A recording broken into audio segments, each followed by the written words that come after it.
माशाल्लाह। बिस्मिल्लाहिर्रहमानिर्रहीम, अस्सलाम वालेकुम। मैं शादी कार्ड लेके आया हूँ जी हाजी अरशद साहब के लिए। तमाम ग्रुप मेंबर है जी उनके लिए। ये एक कार्ड है, बीच में मिठाई भी है, ये देख सकते हैं जी आप, ये देख सकते हैं। ठीक है जी। ये फैसल साहब, खैर फैसल साहब ने चेहरा ही उधर कर लिया। ये हमजा साहब हैं, भाई साहब जी जी। ये खोले जी, बैठ के ऐसा बैठ के। ये जी ये देखें लिखा हुआ, ठीक है जी। ये शादी कार्ड है और अरशद साहब को मैं देने लगा हूँ। अरशद साहब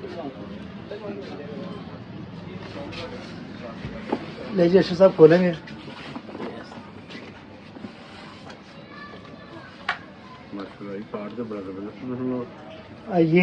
ये देखें जी, ये मिठाई भी है बीच में।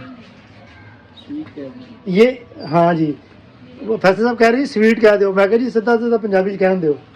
अच्छा ही मेरा कार्ड थल्ले शायद होना मेरा ख्याल, और मेनू आइडिया नहीं।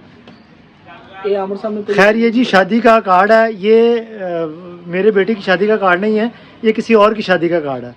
तो ये हमने ये देखें हैरान हो गए। और